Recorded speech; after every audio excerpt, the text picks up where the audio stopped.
perkenalkan nama saya Antika Bella Estikawa. Saya adalah mahasiswa farmasi angkatan 2018 Universitas Samratulangi, Manado. Menurut WHO, efek samping obat adalah suatu respon terhadap suatu obat yang merugikan dan tidak diinginkan dan yang terjadi pada dosis yang biasanya digunakan pada manusia untuk pencegahan, diagnosis, atau terapi penyakit, atau untuk modifikasi fungsi fisiologis. Sedangkan menurut saya pribadi, efek samping obat atau ESO adalah suatu efek yang merugikan dari dalam tubuh ketika kita mengonsumsi suatu obat dengan dosis atau takaran yang normal. Efek samping obat ini atau ESO sudah diketahui sebelumnya atau bisa kita lihat pada brosur obat. Setiap obat yang dikonsumsi itu tentunya memiliki efek sampingnya masing-masing. Efek samping yang dialami oleh setiap pasien itu berbeda. Hal ini tergantung pada kondisi si pasien maupun tergantung dari obat yang ia konsumsi. Ada efek samping yang bersifat umum atau tidak terlalu serius dan ada efek samping yang berbahaya. Efek samping yang pada umumnya terjadi atau yang tidak terlalu serius biasanya berupa rasa gatal pada kulit dan munculnya ruam atau kemerahan pada kulit, kemudian adanya rasa pusing, mengantuk, lalu rasa mual, muntah, dan lain sebagainya. Jika pasien mengalami suatu kondisi tersebut, tentunya si pasien itu disarankan untuk berkonsultasi lagi dengan apoteker ataupun dokter yang terkait yang memberikan resep obat tersebut. Sedangkan untuk obat yang memiliki efek samping yang sangat berbahaya, dalam hal ini itu dia dapat menyebabkan kematian maupun kerusakan yang permanen kepada organ dari suatu pasien ini. Biasanya perlunya penanganan yang khusus untuk menangani efek samping ini, karena jika tidak maka nyawa dari pasien ini yang terancam. Contoh efek samping yang sangat berbahaya yaitu shock anafilaksis atau suatu reaksi alergi yang parah yang dapat mengancam jiwa si pasien.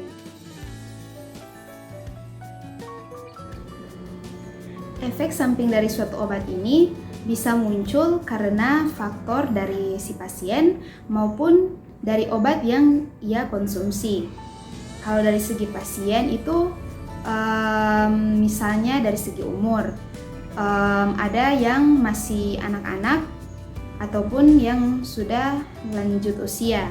Kalau yang masih anak-anak itu biasanya mereka masih mengalami proses pertumbuhan. Dalam hal ini organ-organ tubuh dari mereka itu mengalami proses pertumbuhan.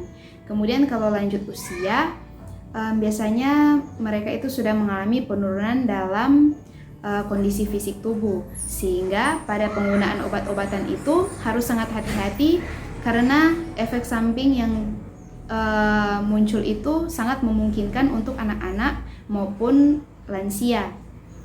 Kemudian dari segi genetik atau keturunan, biasanya karena ada variasi genetik atau keturunan, maka ada suatu pasien ia bisa menyebabkan si obat ini memiliki efek yang berlebihan kepada si pasien ini, sehingga si pasien ini misalnya dia bisa mengalami reaksi alergi yang berlebihan.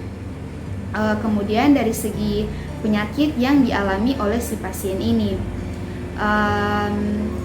misalnya kalau si pasien itu menderita penyakit ginjal atau hati, maka perlu diperhatikan obat yang digunakan. Jangan sampai obat yang digunakan itu justru memperparah penyakitnya ini sehingga menimbulkan efek samping yang lebih parah. Kemudian dari segi obat yang dipakai oleh pasien, misalnya dari segi pemilihan obat, perlu kita tahu bahwa cara kerja dari setiap obat itu berbeda-beda, sehingga efek samping yang ditimbulkan juga akan berbeda-beda. Kemudian dari segi jangka waktu atau lamanya penggunaan obat, ada efek samping obat itu yang timbul seketika saat si pasien itu mengonsumsi suatu obat. Nah, ada juga efek samping yang ditimbulkan karena penggunaan suatu obat dalam jangka waktu yang lama.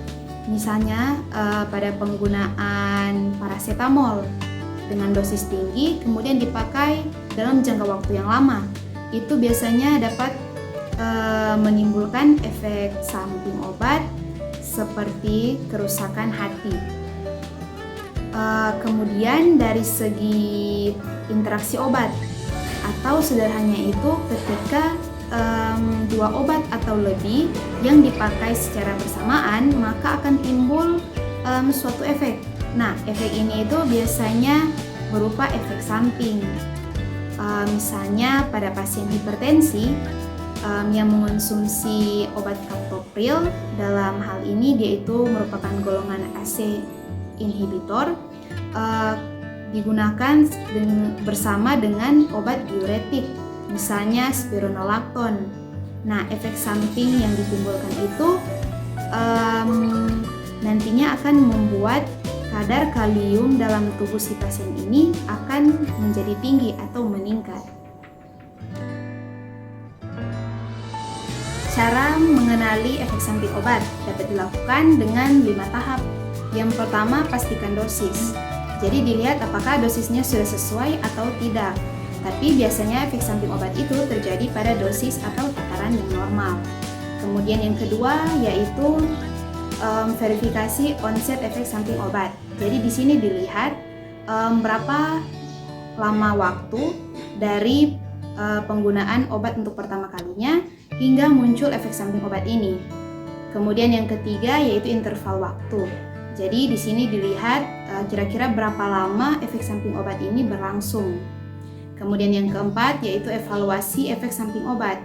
Jadi di sini dilihat apakah misalnya ketika obat dihentikan atau obat ini dosisnya ditingkatkan atau diturunkan. Jadi dilihat bagaimana kondisi pasien selanjutnya. Apakah memburuk atau membaik. Kemudian yang kelima yaitu analisis penyebab lainnya yang dapat menyebabkan efek samping obat ini. Misalnya dari segi kondisi pasien ataupun karena kelalaian atau kesalahan dalam penggunaan suatu obat. Ketika pasien mengalami suatu efek samping obat, maka sebaiknya si pasien itu langsung berkonsultasi kepada dokter ataupun apoteker yang terkait. Nah, apoteker maupun dokter itu dapat mengatasi munculnya efek samping obat ini melalui prinsip 5M. 5M ini yang pertama yaitu mengenali gejala atau tanda dari penyakit dan efek samping obat. Kemudian yang kedua adalah menegaskan diagnosis penyakit. Kemudian yang ketiga memilih teknik atau jalur terapi atau pengobatan, bisa non-farmakologi atau dengan mengubah pola hidup atau gaya hidup, atau bisa juga dengan terapi farmakologi dengan obat-obatan, atau bisa menggabungkan antar keduanya ini. Kemudian yang keempat yaitu memilih dan menetapkan produk obat yang akan diberikan kepada pasien. Kemudian yang kelima yaitu memantau dan mengevaluasi bagaimana penggunaan obat dari si pasien ini. Baiklah, sekian dari informasi yang dapat saya sampaikan tentang monitoring efek samping obat, dan saya mohon maaf jika ada kekurangan atau kesalahan selama berlangsungnya video ini, dan semoga dapat bermanfaat bagi semua orang. Terima kasih.